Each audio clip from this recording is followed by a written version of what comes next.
Yeah. So welcome all. स्वागत आहे सगळ्यांचं. Now we are in the very next lesson that we called as the World Full of Stars. तर आपण आपला पुढच्या पाठामध्ये आहे, त्याचं नाव आहे तारकांच्या दुनियेमध्ये. तर तारकांच्या दुनियेमध्ये म्हणजेच काय आपण बघणार आहोत. तर बेसिकली आपण बघणार आहोत. ओके. तर बेसिकली आपण बघणार आहोत तर न्यूबला म्हणजे त्याला तेजोमेघ असं म्हटलेले. नंतर भव्य तारा, नंतर सर्वसाधारण तारा हे सुद्धा बघतो. मग सर्वसाधारण ताराच्या पुढे कसं तांबडा राक्षसी तारा, नंतर बिंबाब्रिका, नंतर श्वेतपटू हे झालेलं आपण बघतो राईट. भव्य ताराचा आपण तांबडी महाराक्षसी तारा, नंतर अति दीप्त तारा, कृष्ण विरार ज्याला इंग्लिशमध्ये आपण ब्लॅक होल, न्यूटन तारा असं म्हटलेलं आहे. म्हणजे काय आपण इंग्लिश शब्द याच्यासाठी बघायला की जेणेकरून आपल्याला दोन्ही अर्थ कळतील बघा. Nebula, ordinary star, red giant star, planetary nebula, white dwarf, massive star, red super giant star, supernova, black hole, neutron star. तर that we are looking for. आपण ते सगळ्यांकडे बघणार आहोत. तर हे काय आहे? हे बेसिकली आपण बघतो लाईफ सायकल ऑफ स्टार. हे आपल्या ताऱ्याच्या जीवनशैली आहे. ज्याप्रमाणे आपण बघा, आपण कसे होतो, आपण पहिले जन्मतो. जन्मताना आपण लहान असतो. नंतर हळू-हळू आपण चालायला शिकतो. चालल्यानंतर हळू आपण पळायला शिकतो. पळाल्यानंतर मग आपण शाळेत जातो. नंतर आपण कॉलेजमध्ये जातो. कामावर जातो. वेगवेगळ्या ठिकाणी म्हणजे लहानपणी आपण बालक असतो. नंतर थोडे मोठे होतो. नंतर अजून मोठे होतो. नंतर आपले आई-बाबा जसे आहेत तसं आपण होतो. नंतर आपले आजी-आजोबा आहेत तसं आपण होतो. आणि त्यानंतर आपण सर्वांची डेथ ही होतेच राइट. म्हणजे काय, की म्हणजे जन्मापासून मृत्यूपर्यंत आपण जे काही करतो, जन्मापासून मृत्यूपर्यंत जे काही करतो, त्यालाच आपण काय म्हटलं, आपण जीवनचक्र असं म्हटलेलं आहे. त्याचप्रमाणे तारे जे आहेत त्यांचं सुद्धा एक जीवनशैली आहे. त्यांचं सुद्धा एक जीवनशैली काही वर्षानंतर किंवा काही करोडो वर्षानंतर ते सुद्धा कृष्णविरार म्हणजेच काय, की ब्लॅक होलमध्ये कन्व्हर्ट होऊन ते सुद्धा एक डेड स्टार होतात. म्हणजेच काय मी म्हटलंय कृष्णविरार म्हणजेच विवार नाही सॉरी, कृष्णविवर होणं म्हणजे जे तारे आपण इव्हन दो आपण जर बघायला गेला जो सन, जो सूर्य जो आपला तारा आहे हा जो तारा आहे ह्याचा सुद्धा एक एज आहे. याचे सुद्धा एक एज आहे. ज्याप्रमाणे आपण 60 वर्ष, आपल्यामधले काही जण 60 वर्ष, काही 70 वर्ष, काही 80 वर्ष, तर आपले जे आजी-आजोबा होते ते 100 वर्षापर्यंत जगलेले आपण बघू शकतो. परंतु म्हणजे म्हणजे त्याचप्रमाणे एखादा सूर्य आहे, म्हणजे ते 50-100 वर्ष नाही तर ते काही करोडो वर्ष जगत असतात आणि त्या करोडो वर्षानंतर त्यांचे मृत्यूही होते.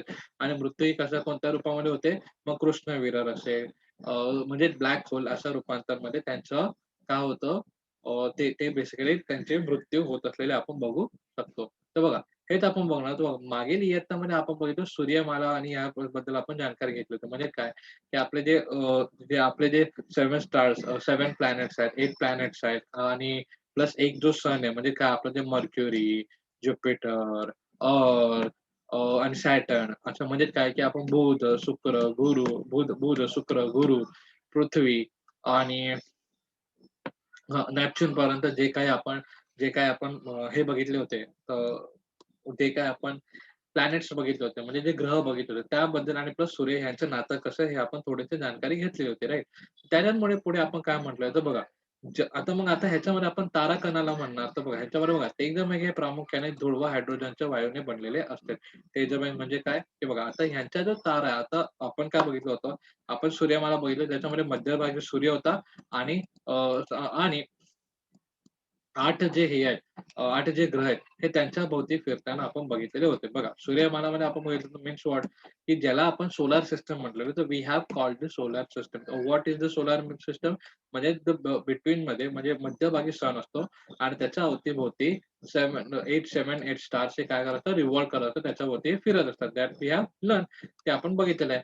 आता त्याच्यात जो सण आहे, तर सण हा कशा प्रकारे बॉर्न झाला, that we will look at. ते सण कशा प्रकारे बॉर्न झाला ते आपण बघणार आहोत. तर बघा, ह्याच्यामध्ये आपण बघूया तर बघा, तर पुढे बघूया तर बघा, तेजोमेघापासून ताऱ्याची निर्मिती होते. म्हणजे न्यूबेलापासून म्हणजे काय तेजोमेघ, न्यूबेलापासून बघा, हे बघा नेबुला, नेबुला म्हणजे काय तेजोमेघ, तेजोमेघ न्यूबेलापासून ताऱ्याची निर्मिती होते. तो बेसिकली तेजोमेघ मीन्स न्यूबुला हे काय आहे? It's nothing but the dust and the hydrogen. Is the mixture of the dust and hydrogen. Sir, म्हणजे आवाज येते? Yes. So this is the thing. तो अशा प्रकारे होतात. तर गुरुत्वाकर्षणामुळे ह्या तेगोमध्ये कणातील आकर्षण निर्माण होते आणि आकुंचन होऊन ढग दाट व गोलाकार होतात. सो बेसिकली म्हणजे बघा ह्याच्यामध्ये काय होतं तर जे एका ठिकाणी असलेले हायड्रोजन आणि धूळ असतात बघा. एका ठिकाणी असलेले हायड्रोजन जे धूळ असतात त्यांच्यामध्ये प्रत्येक एक पार्टिकल्समध्ये जे छोटे-छोटे सूक्ष्मकण असतात. ते सूक्ष्मकणांमध्ये काय होतं, एक ग्रॅव्हिटेशनल फोर्स क्रिएट होते आणि ग्रॅव्हिटेशनल फोर्समुळे काय होतं, व्हॉट इस ग्रॅव्हिटेशनल फोर्स? गुरुत्वाकर्षण बल म्हणजे काय? ते एकमेकांकडे एकमेकांकडे आकर्षित करणार. ओके. ते आकर्षित केल्यामुळे काय होतं, तर मग ते एखाद्या ताऱ्यामध्ये ते कन्व्हर्ट होत जातात. व्हाय? बिकॉज सी बघा, आपण बघूया आता समजा की इथं इथं असे काही हायड्रोजन गॅसेसचे गोळे हायड्रोजन आणि धुळे कण असे इत्यादी खूप असे असे वेगळे आहेत आहेत पण लांब-लांब आहेत. ओके. थोडे लांब-लांब आहेत. मग ते काय करणार हे लोकं यांच्या गुरुत्वाकर्षणाच्या बलामुळे हे एकाच ठिकाणी कन्व्हर्ट होणार आणि एखादा गोलाकार आकार किंवा वेगळा कोणतातरी थोडा गोल आकाराला मिळता-जुळता ते कदाचित आकार बनवत होता. गोल आकारला हे बघा कोणताही प्लॅनेट किंवा कोणताही हे एकदम प्रॉपर एकदम प्रॉपर सर्क्युलर असेल, हे असं सांगता येणार नाही. म्हणजे ते एकदम गोलाकार, एकदम प्रॉपर गोलाकारच असेल, असं सांगता येणार नाही. ते कधी थोडा असा करत असं किंवा अंडा-गोलाकार आकार म्हणजे वेगळा आकार, परंतु गोल आकाराला मिळता-जुळता ते लोकं असतात. गोल आकाराला मिळता-जुळता असलेले ते असतातच. ठीक आहे. नेक्स्ट पॉइंट एक असं नेक्स्ट पॉइंट एक असं, की ह्याच्यामध्ये कणामध्ये आकर्षण निर्माण होतं, ढग व गोलाकार निर्माण होतो. वायूचा दाब वाढल्याने तापमानात प्रचंड वाढ होते आणि तेथे ऊर्जा निर्मिती होऊ लागते व अशा हायड्रोजन गोलाकारला ढगाला तारा असे म्हणतात. To see what does the saying to see. आता बघा हायड्रोजन गॅस हा जेव्हा हायड्रोजन आणि धूळकण हे जेव्हा एकत्र होतात, तेव्हा त्यांच्यामधला जो ॲटमॉस्फेरिक प्रेशर किंवा त्यांच्यातला जो दाब आहे, प्रेशर आहे बेसिकली, तो काय होतो वाढतो. आता बघा फॉर एक्झाम्पल आता एक सिंपल बघूया. इफ सपोज एखादा आपले जो दप्तर आहे, आपलं जो दप्तर आपण जो घेतो ना, रोज स्कूलला आपण जो दप्तर घेऊन जातो, त्या दप्तरमध्ये मी 1 बुक भरतो किंवा डेली मी 5 बुक भरतो, 5 बुक्स मी त्याच्यामध्ये भरतो आणि ते मी घेऊन जातो. परंतु एक दिवस काय झालं त्याच दप्तरामध्ये मी 10 बुक्स भरतो. त्याच दप्तरामध्ये मी 10 बुक्स भरतो. तर प्रेशर वाढणारच आहे, राइट? आपला खांद्यावरचा जो प्रेशर आहे तो वाढणारच आहे. त्याचप्रमाणे बघा, जेव्हा हे जे हायड्रोजन आणि डस्ट पार्टिकल म्हणजे हायड्रोजन आणि धूळकण हे जेव्हा एकमेकांकडे जास्तीत जास्त अट्रॅक्ट व्हायला लागतात, तेव्हा त्यांच्यातला जो प्रेशर आहे, हा सुद्धा वाढतो आणि त्या जास्त प्रेशरमुळे तिथला जो दाब आहे, म्हणजे वायूचा दाब आहे, म्हणजे एअर प्रेशर आहे, तो काय होतो, तो सुद्धा वाढतो आणि एअर प्रेशर वाढल्यावर काय होतं, तर गरमी किंवा ऊर्जा निर्मिती होतलेली आपण बघू शकतो. ऊर्जा निर्मिती झालेली आपण बघतो आणि त्याचप्रमाणे तारा बनतो बघा. आणि पुढे तापमान वाढ होते, आकुंचन, प्रसरण हे प्रक्रियेमुळे त्या ताराचं स्वरूप बदलत जातो. या प्रक्रियेस फार मोठा कालावधी लागतो आणि या तारांचं जीवनप्रवाह असून या तारांच्या विविध प्रकार ह्यांच्या स्वरूपामुळे ओळखले जातात. सी आपण पुन्हा एकदा बघूया. We will look at that in the white board. ठीक आहे. What exactly happen? येस. तो बघा आता ह्याच्याकडे कसं होतं आपण पुन्हा एकदा बघा काय पण न्यूबोला म्हणजे तेजोमेघ ह्याच्याबद्दल आपण बोलत होतो. हे सर्टन काय हे इथं असे तसे पसरलेले हायड्रोजन आणि धुलिक कण आहे. असे इकडे-तिकडे असे पसरलेले हायड्रोजन आणि धुलिक कण आहे. त्याच्यात बेसिकली काय होतं या सर्व पार्टिकल्समध्ये ग्रॅव्हिटेशनल फोर्स काम करतो म्हणजे गुरुत्वाकर्षण बल काम करतं and they started to attract every particle around them. They started attract every particle around them. बघा मी काय शब्द वापरलो. They started attract every particle around them. म्हणजे त्यांच्या अवतीभोवती असलेले जेवढे काही पार्टिकल्स आहेत त्यांना ते काय करतात? त्यांना ते आकर्षित करतात. But because of they have the more hydrogen and the dust particle, they basically create the okay. So because of hydrogen and dust particle म्हणजे असं नाही की तिथं दुसऱ्या गोष्टी एलिमेंट नसतील, दुसऱ्या एलिमेंट पण असतील. म्हणजे पुन्हा एकदा मी बोलतो बघा, हायड्रोजन आणि dust particle because of they having more number in dust and hydrogen particle. आता बघा, मी काय म्हटलेलं आहे, की हे जे काही पार्टिकल डस्ट अँड हायड्रोजनचे जे पार्टिकल आहे एकमेकांना अट्रॅक्ट करतात आणि एकमेकांना अट्रॅक्ट करता त्यांच्या अवतीभोवती असलेले जे काही गोष्टी त्यांना पण ते अट्रॅक्ट करतात. आणि ते अट्रॅक्ट करून बेसिकली एक गोल किंवा एक गोलच्या आकारासारखं ते जनरेट करतात. And then because of they are attracting more and more, because of they are attracting more and more, त्यांच्यातला जो प्रेशर आहे म्हणजे त्यांच्यातला दाब आहे हा काय होतो, इन्क्रीज होतो. त्यांच्यातला जो प्रेशर आहे तो काय होतो, इन्क्रीज होतो. त्यांच्यातला जो प्रेशर आहे, त्यांच्यातला जो दाब आहे तो इन्क्रीज होतो. And because of the pressure increases, त्यांच्यामध्ये because of the pressure increases, त्यांच्यामध्ये ऊर्जा निर्मित होते, म्हणजे एनर्जी फॉर्म होतो, एनर्जी फॉर्म होतो. Because see, we all know hydrogen gas helps for burning. Hydrogen गॅसवर जर आपण जास्त दाब केला तर तो जळतो, तो जळू शकतो. राईट, हायड्रोजन गॅस हा काय होतो, बेसिकली जळत असतो. तो बघा, हा हायड्रोजन गॅस बेसिकली काय करत असतो, जळत असतो आणि तो बर्न होतो. तो म्हणजे त्याच कारणामुळे जेव्हा तो जास्तीत जास्त प्रेशर तिथं क्रिएट होतो, जास्तीत जास्त दाब तिथे क्रिएट होतो, तेव्हा तो हायड्रोजन गॅस बेसिकली काय होतो, एनर्जी मध्ये कन्वर्ट होतो. म्हणजे काय, तो जळायला चालू होतो, तो बर्न होतो. राईट, आणि बर्न झाल्या कारणामुळे बर्न होतो. राईट, म्हणजे बर्निंग झाल्या कारणाने मग आपण त्याला नंतर स्टार असं म्हणतो. त्याला आपण स्टार म्हणतो. फॉर एक्झाम्पल बघा, सन. तर सण आपल्याला बघितलं, सण बघा, सण हा कसा आपल्याला त्याच्यामध्ये आग किंवा गरमी आपल्याला तिथे दिसते, आणि गरमी बेसिकली कशात असते, आगीमध्ये असते. राईट, सो ते सण सुद्धा आपल्याला एक बर्न असलेला आपल्याला बघू शकतो. आणि because of this thing it's called as a star, आणि त्यालाच आपण तारा असं म्हटलेलं आहे. राईट, बिकॉज बिकॉज त्याला स्वतःचा प्रकाश आहे, बिकॉज त्याला स्वतःचा प्रकाश आहे, because it is the luminous. पुन्हा एकदा शब्द ऐकतो, because it is the luminous object और ल्युमिनस मटेरियल.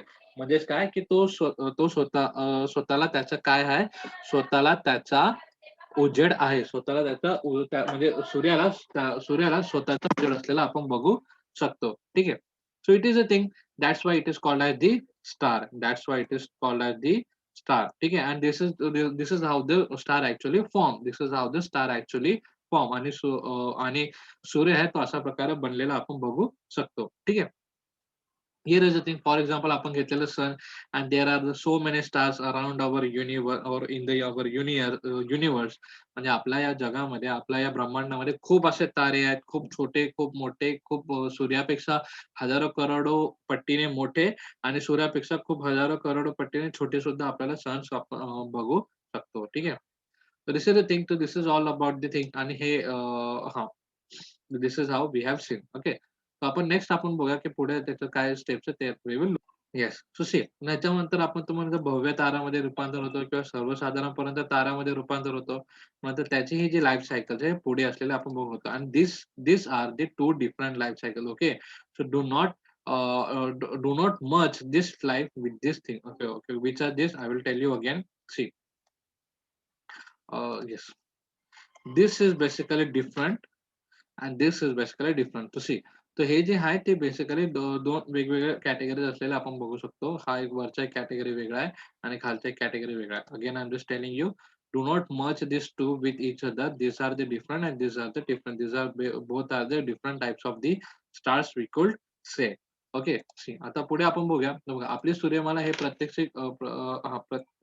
त्यापेक्षा कितीतरी पटीने मोठ्या असल्याने आकाशगंगेतील एका अत्यंत छोटासा भाग आहे. आकाशगंगेतील लक्षावधी तारे असून त्यांच्यातील काही काही आपणास सूर्यापेक्षाही कित्येक पटीने मोठे आहेत, आणि हे आपण ऑलरेडी बघितलेलं आहे. ठीक आहे. पुढे आपण बघूया. तो आकाश निरीक्षण म्हणजे काय? Sky watching. तर आता आपण स्काय वॉचिंग त्याच्याबद्दल बोलणार आहोत. ठीक आहे.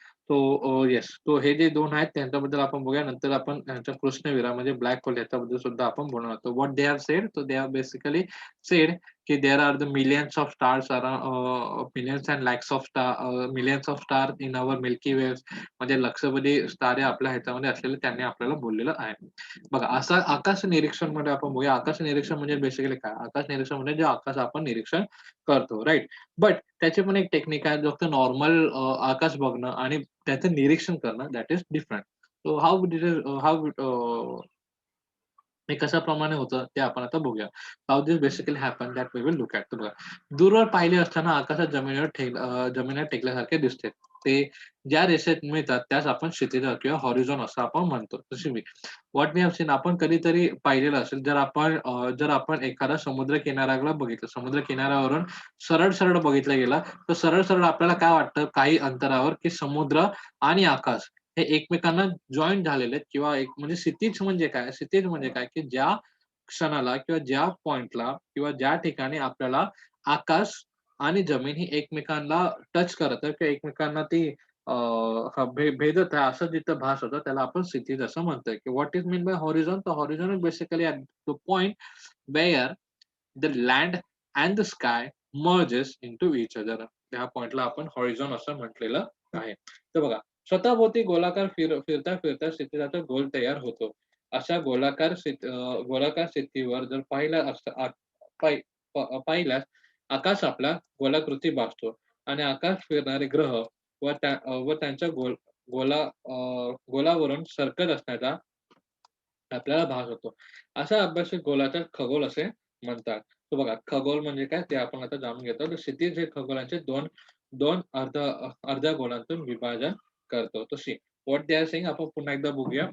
सी स्वतःभोवती गोलाकार फिरता क्षितिजाचा गोल तयार होतो. तसेच गोलाकार स्थिती व पहिला अ, व व प व व पहिल्याच आकाश पहिलाच आकाश आपल्याला गोलाकृती भासतो. पाहिल्यास ओके. आकाशात आकाशात फिरणारे ग्रह, तारे यांच्या गोलावरून सरकत असणाऱ्या सरकत असण्याच्या सरकत असल्याचा आपल्याला भास होतो आणि या भासाच्या गोलाचाच अभ्यास करणे म्हणजे खगोलशास्त्र असं म्हटलं आहे. म्हणजे बेसिकली त्यांनी काय म्हटलेलं आहे, की जे गोल आपल्याला सगळ्यांना माहिती आहे, की पृथ्वी ही स्वतःभोवती गोल फिरता सूर्याभोवती सुद्धा गोल फिरत असते. त्याचप्रमाणे बाकीचे तारे किंवा बाकीचे तारे ना सॉरी बाकीचे ग्रह आहेत किंवा चंद्र आहे, हा सुद्धा आपण बघतो की स्वतःभोवती गोल फिरता पृथ्वीवरती सुद्धा फिरतो. आणि तसेच दुसरे अन्य काही ग्रह आहेत म्हणजे बुध, मर्क्युरी वगैरे they are also revolve like that. So what we have said we all know that earth revolves around itself and also it revolves around the sun. The same thing happened with the another or other planets too.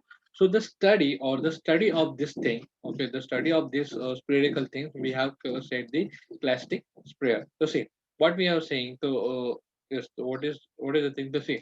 While turning around to oneself, the horizon will be seen to the form of the circle, and another looking up, the sky will appear to be the sphere based on the circle, and the stars and the planets moving in the sky appears to be the moving in the sphere, and this various sphere is called the celestic sphere. म्हणजेच काय? आता बघा पुन्हा एकदा बघूया. म्हणजेच काय, की बघा हे जे ग्रह आहेत, दुसरे ग्रह आहेत, जे जे सूर्याभोवती फिरताना आपल्याला दिसतात, राइट? आपल्याला पृथ्वीवरतून ते दिसतात. परंतु पृथ्वीवरून दिसताना ते आपल्या भोवती सुद्धा म्हणजे आपल्या भोवती नाही, ते सोबत सुद्धा गोल-गोल फिरत आहेत, असे ते आपल्याला दिसतात. म्हणून त्याला आपण खगोल असं म्हटलेलं आहे. ओके. सो त्याचे खगोलचे 2 पद्धती असलेल्या आपण बघू शकतो. 2 ते 3 पद्धती असलेल्या आपण बघू शकतो. So which are this thing to see. पहिला आहे पहिला आहे उध्रव बिंद म्हणजे काय ते आपण बघूया. तर बघा, जमिनीवर उभे राहिले असताना डोक्यावरच्या बरोबर वर असलेल्या खगोलावरील बिंदूला ऊर्ध्व हां, ऊर्ध्व बिंदू म्हणजे झेनिथ असं म्हणतात. So this means what? This line म्हणजे काय, की बघा, आता ही जी मुलगी आहे, ही बरोबर आपल्या लाईनीमध्ये उभी आहे आणि तिच्या वरती एकदम बरोबर मीन्स स्ट्रेट 90 डिग्री. 90 डिग्री आता कसं जमिनीला जर आपण जमिनीला काटकोन केला, तर 90 डिग्री स्ट्रेट तिच्यावरती जी लाईन आहे आणि प्लस 90 डिग्री आतमध्ये जी असलेली लाईन आहे, त्या सगळ्यांना आपण ऊर्ध्व बिंदू असं म्हटलेलं आहे. ऊर्ध्व बिंदू म्हणजे झेनिथ, इंग्लिशमध्ये झेनिथ असं म्हटलेलं आहे. So I am telling you again. पुन्हा एकदा मी सांगतो. सी व्हॉट इस उध्रुव बिंदू म्हणजे झेनिथ म्हणजे काय? झेनिथ म्हणजे काय? तर बघा, जेव्हा लँडला 90 डिग्रीमध्ये आपण हे करतो आणि अपसाइडच्या 90 डिग्रीमध्ये काटकोनामध्ये असतो आणि जेव्हा अपसाइडचे 90 डिग्री असते त्याला आपण उध्रुव बिंदू असं म्हणतो आणि तिथल्या स्टडीला आपण उध्रुव बिंदू या फिर झेनिथ असं बोलतो. आणि पुढचं आपण येस. नेक्स्ट आपण बघूया अर्ध्रुव बिंदू. अर्ध्रुव बिंदू दॅट इज नॅडिर. अर्ध्रुव बिंदू म्हणजे नॅडिर आणि त्याच ह्याच्यामध्ये एक अपसाइड वाला एक आहे आणि एक डाउन साइड वाला आहे. डाउन साइड वाल्याला आपण अंधबिंदू असं म्हटलेलं आहे. म्हणजे जमिनीवर उभे राहिलेल्या आपल्या पायांच्या बरोबर खाली असलेला खगोलावरील बिंदूला आपण अधबिंदू असं म्हटलेलं आहे. म्हणजे नॅडिर असं म्हटलेलं आहे. जेनिथ अँड नॅडिर असे जे 2 पॉइंट्स आपण बघितले. Zenith means what? अपसाइड वाला 90 degree and nadir means what downside वाला 90 डिग्री. पुन्हा एकदा बघूया. अर्धबिंदू म्हणजे काय खालती बरोबर खालती 90 अंशावरती आणि ऊर्ध्वबिंदू म्हणजे वरच्या साईडला 90 अंशावरती. म्हणजे ऍक्च्युअली मी 90 अंश मी तुम्हाला ह्याच्यासाठी सांगतो की दॅट वे विल ते तुम्हाला क्लिअर होईल. परंतु आपण सिंपल भाषेमध्ये बोललो तर आपल्या डोक्यावरती तर आपण त्याला ऊर्ध्वबिंदू असं म्हणू किंवा झेनिथ असं म्हणू आणि आपल्या पायाखालती त्याला नॅडिर किंवा अर्धबिंदू असं आपण म्हणूया. आता खगोलीय ध्रुव दॅट इज सेलेस्टिकल पोल्स. खगोलीय ध्रुव म्हणजे celestial pole that is interesting बघा. पृथ्वीवरती भौगोलिक ध्रुवामध्ये ज्याने रेषा उत्तरेकडे वाढली तर त्या खगोलातील ज्या बिंदू छेदतात त्यास आपण खगोलीय उत्तर ध्रुवीय असं म्हणतात. तसेच ती रेषा दक्षिणेकडे वाढली तर त्या बिंदू छेदीतला खगोलीय दक्षिण ध्रुवीय असे म्हणतात. तर बघा सेलेस्टिकल पोल म्हणजे बेसिकली आपण जे मूव्हिंग पोल्स आपल्याला सगळ्यांना माहिती आहे की पृथ्वी मूव्ह करत राहते राईट. तर पृथ्वी ही मूव्ह करत असते म्हणजे ती फक्त तिची मूव्हमेंट ही आपल्याला 3 प्रकारे आपल्याला दिसू शकते. 3 प्रकारे आपण दिसू शकते. मीन्स व्हॉट कोणते? See let me find the plane. Yes. तो 3 प्रकारे आपण बघतो. फर्स्ट एक असं की ते सनभोवती रिव्हॉल्व करते. हे फर्स्ट आपण हे मूव्हमेंट. सेकंड मूव्हमेंट असं की स्वतःभोवती सुद्धा फिरत असते. आणि थर्ड मूव्हमेंट तिची असं की स्वतःभोवती फिरता ती म्हणजे तिचा जो नॉर्थ पोल, साउथ पोल आहे हा सुद्धा काय होतो, हा सुद्धा मूव्ह होत असतो. तर कधी ते नॉर्थ हेमिस्फिअर तिचा म्हणजे नॉर्थ पोल म्हणजे दक्षिण गोलार्ध तिच्या सूर्याकडे असतो. तर कधी उत्तर गोलार्ध तिथं सूर्याकडे असलेला आपण बघू शकतो. तर अशा प्रकारच्या 3 ह्याच्यामध्ये फेजमध्ये ती मूव्ह करताना आपण बघू शकतो. तर ती अर्थ आहे ती 3 फेजमध्ये मूव्ह केलेले आपण बघू शकतो. ठीक आहे. So this is the thing. तर त्यालाच आपण सेलेस्टिकल पोल असं म्हटलंय बघा. पृथ्वीच्या गोलार्धामध्ये ध्रुवापासून जाणारी रेषा वाढवली उत्तरेकडेच वाढवली तर त्या खगोलात ज्या बिंदूत छेदतात त्यास आपण खगोलीय उत्तर ध्रुवीय असं म्हणतो. Right. So this are the same thing that they are saying. आणि तसेच ती रेषा दक्षिणेकडे वाढली तर त्या गोलार्धात जे बिंदू छेदतात त्याला आपण दक्षिण ध्रुव असं म्हणत असतो. मीन्स व्हॉट की सरळ रेषा जर आपण नॉर्थकडे काढली म्हणजे उत्तरेकडे काढली तर ते ज्या पॉइंटला ते छेदतात त्याला आपण नॉर्थ हेमिस्फिअर म्हणतो म्हणजे उत्तर गोलार्ध म्हणतो आणि जर ते साऊथकडे काढली म्हणजे दक्षिणेकडे काढली तर ज्या पॉइंटला ते छेदतात तर त्याला आपण दक्षिण गोलार्ध असं म्हणतो.